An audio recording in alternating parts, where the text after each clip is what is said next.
galera! Tudo bom com vocês?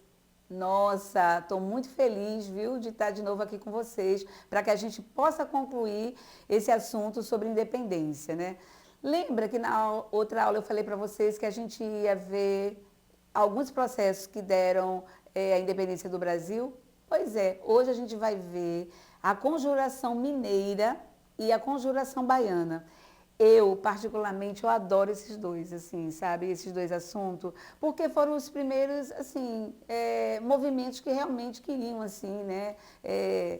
Algo mais firme, algo mais forte em relação a Portugal. Então, a gente vai estudar e vocês vão ver que não tem nenhum mistério, que é muito legal, né?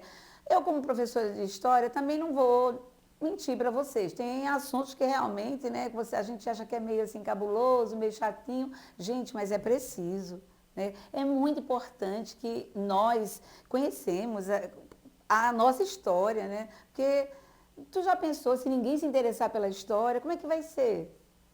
Tem que sim, é importante o estudo da história, a gente sabe como é que tudo se processou, como é que tudo começou, é importante, né? Então vocês têm que dar valor a essa disciplina, é uma disciplina de conscientização, de reflexão, né? Nos coloca no mundo e nos faz refletir sobre todos esses problemas que tem aí e que ainda não foram resolvidos, né? Mas e aí, o que foi a Inconfidência Mineira, né? Esse movimento. Então, foi um dos movimentos mais importantes, foi um dos mais importantes movimentos sociais da história do Brasil, significou a luta do povo brasileiro pela liberdade contra a opressão do governo português no período colonial, em Minas Gerais, tá certo? No ano de 1789, em pleno ciclo do ouro, Minas Gerais. Outra coisa que eu digo para vocês, eu já disse, mas eu vou dizer. Quando a gente está estudando, certo? É bom que a gente procure, né? Minas Gerais, nossa... Eu vou procurar no Google, né, o pai Google, e você vai lá ver, nossa, gente, vocês vão ver assim, um estado maravilhoso, certo? Que tem tudo a ver realmente com esse ciclo do ouro, tá? Então, principais causas da Inconfidência Mineira, tá? Olha aí, exploração colonial imposta por Portugal ao Brasil, Portugal, metrópole, colonizador, né?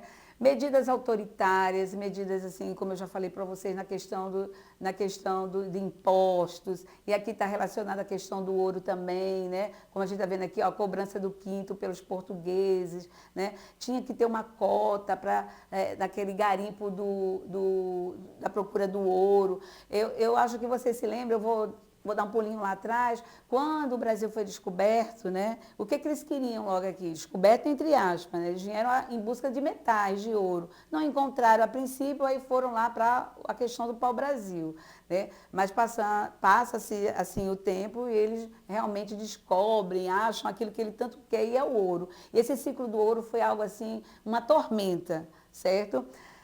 A criação do derrama, que é outro também, é outra forma de opressão em cima do povo lá mineiro.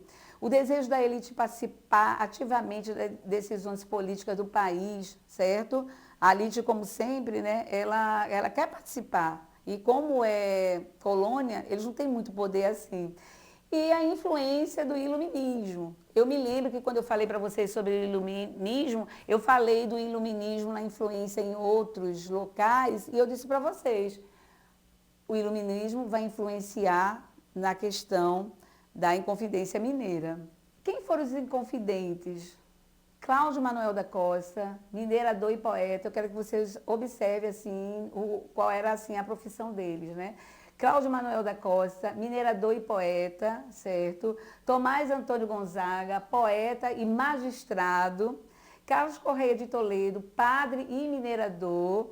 E o grande líder Joaquim José da Silva Xavier, né? Que tinha o apelido de Tiradentes. Ele exercia o ofício de dentista. Esses nomes que eu citei para vocês, o Cláudio, o Tomás, o Carlos, eles assim, né? Eles estudaram na Europa, tá certo? Eles, quando vieram para cá, trouxeram as ideias iluministas, tinha o ideal de se libertar do povo português.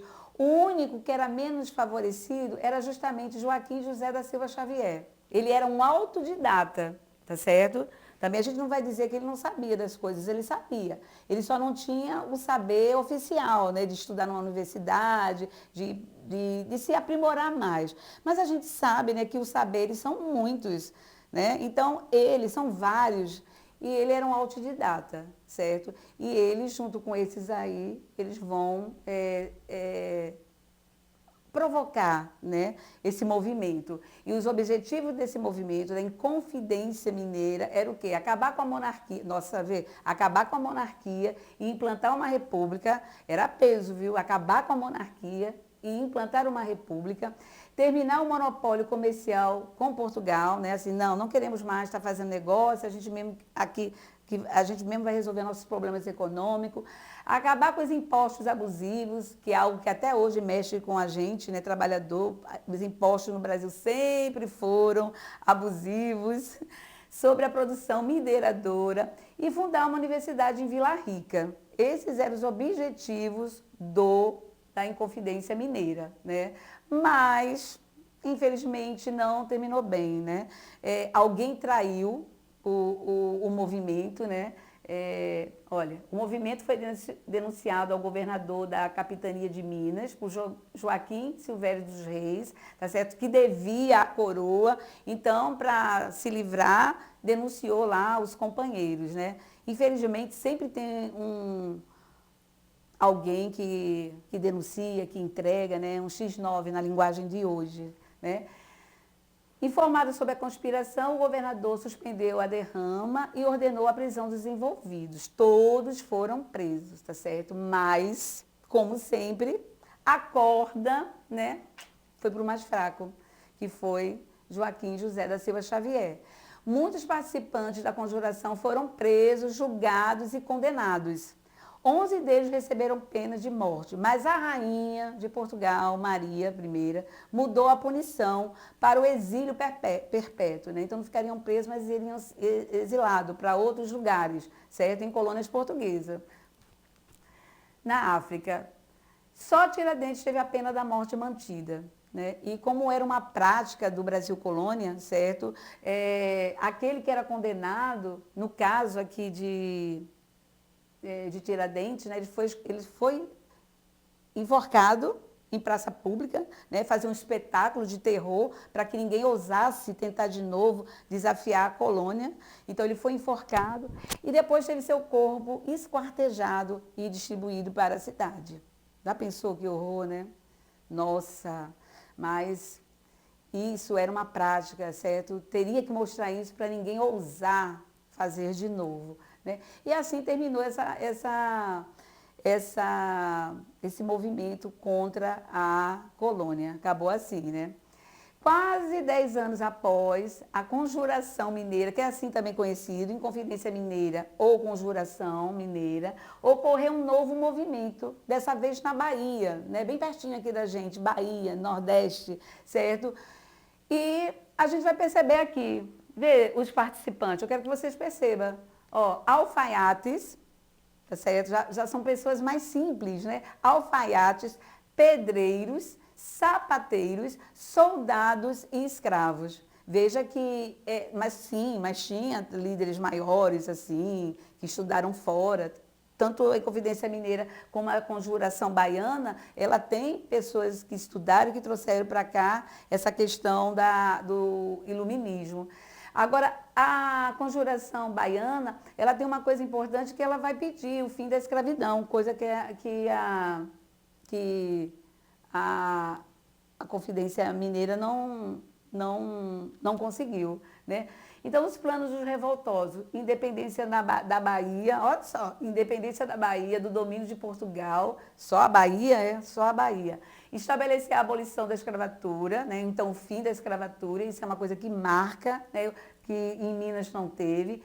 Realizar a abertura dos portos, né? Para todos, né? Não só para a Inglaterra, como era, tá certo? Aumento dos salários para a população, nossa, parece que a gente está falando dos dias de hoje, né? E os principais líderes, né? Cipriano Barata, jornalista e cirurgião, olha aí a elite agora aparecendo, né? Jornalista e cirurgião, Luiz Gonzaga das Virgens, soldado. Lucas Dantas, soldado também. João de Deus Nascimento, né? Era o alfaiate. Manuel Faustino dos Santos, alfaiate. Também, alfaiate. Como é que se deu o fim da revolta? Como toda revolta, ela foi duramente, né, machatada, certo? Terminou com a forte repressão das forças militares do governo da Bahia. Grande parte dos líderes das camadas pobres, como sempre, foram mortos na forca, tá certo? Muitos integrantes foram punidos com 500 chibatadas em praça pública. Olha o espetáculo aí, né? Para que ninguém ousasse desafiar a colônia. E Cipriano Barata, um dos poucos membros da elite baiana, não sofreu a pena máxima. Foi preso e libertado em janeiro de 1800 e vai por aí, né? Veja como são, né? Sempre, sempre a terceira classe, os mais pobres, estão lá na luta, mas acabam não recebendo nada, só forca e chibatada, certo? O nosso desafio é para você construir uma tabela sobre a conjuração mineira e a conjuração baiana e apresentar os seguintes aspectos, né? A data da revolta das duas, objetivo da revolta, o que elas queriam, tá certo? E desfecho, o que aconteceu com as duas revoltas. Certo, isso aí foi um dos processos que deram início à independência do Brasil. Por hoje, eu só vou deixar para vocês um abraço e aguardar vocês até a próxima aula.